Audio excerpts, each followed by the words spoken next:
માણસને જ્યારે પદ પ્રતિષ્ઠા મળે ને ત્યારે અહંકાર આવે છે, એને મદ ચડે છે. સત્તા અને સંપત્તિનું પણ મદ ચડે છે માણસ. જીવનમાં ક્યારેક પરમાત્માએ આપણને સત્તા કે સંપત્તિ, અધિકાર કે કોઈ ધન સંપત્તિ આપી હોય ત્યારે અહંકાર કરવું નહીં. કારણ કે આ તો સમય સમયનું કામ કરે છે. કાયમ કોઈની સાથે એ પદ પ્રતિષ્ઠા કે સંપત્તિ કાયમ રહેતી નથી. કોઈ એક નગરમાં એક દ્રષ્ટાંત મારી કથાઓમાં કહ્યા કરું. એક નગરમાં એક શેઠ રહેતો હતો, ખૂબ જ ધનવાન નગર શેઠ, પણ અભિમાની હતો, અહંકારી હતો. કોઈ દિવસ કોઈનું સન્માન નહીં, કોઈને આવકાર નહીં, કોઈને જમાડ્યા નહીં, કોઈને મદદ કરી નહીં. અહંકારમાં માણસ એ સંપત્તિના બળથી એકદમ મદ ચડ્યો છે.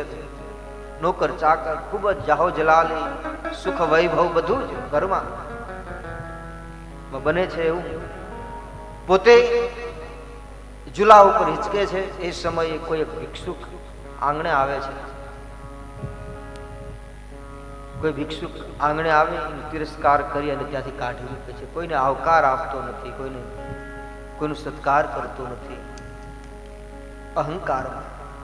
ભગવાને સેવાનો અવસર આપ્યો છે, પણ એ સેવા કરી શકતો નથી.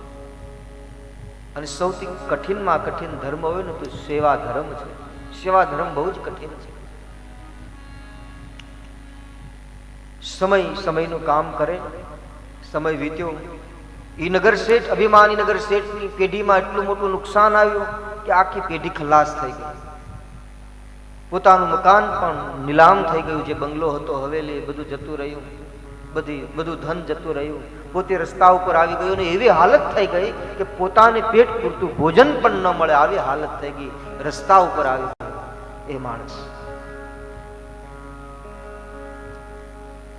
2-4 દિવસથી એ ભૂખ્યો માણસ કોઈ પાસે કઈ માંગી શકે નહીં. કારણ કે એટલી મોટી જાહો જલાલીમાં, સુખ વૈભવમાં એ રહેલો, માન મુભામાં રહેલો, હવે કોઈ પાસે હાથ લાંબો કેવી રીતે કરે? મનમાં સંકોચ. એટલે 5-25 ગામ દૂર જતો રહ્યો અને ત્યાં જઈ અને એક ભિખારીની જેમ ભિક્ષા માંગે છે, ભીખ માંગે છે. બજારે નીકળ્યો. એ નગરમાં કોઈ એક દયાળુ નગર શેઠ રહેતા હતા. એ દયાવાન હતા, જે અતિથિઓનું સન્માન કરતા, સાધુ સંતોનું સન્માન કરતા આદર હતો.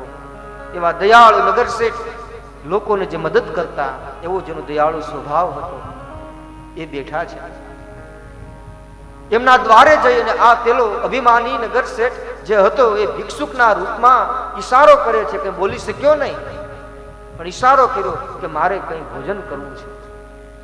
એટલે દયાળુ શેઠે એમના નોકરને કહ્યું કે ભાઈ, પેલું જે વ્યક્તિ છે એમને તું આપણા મહેલની અંદર બેસાડીને આરામથી તું એને ભોજન કરાવે. અને ત્યારે એમનું નોકર એમની પોતાની હવેલીમાં બેસાડી અને પ્રેમથી ભોજન કરાવે છે. એ સમયે આ દયાળુ નગર શેઠનો જે નોકર છે એની આંખમાંથી દળદળ આંસુડાની ધાર શરૂ થઈ ગઈ. એ રડવા લાગ્યો. એટલે દયાળુ શેઠે પૂછ્યું, કેમ ભાઈ, તારું રડવાનું કારણ શું?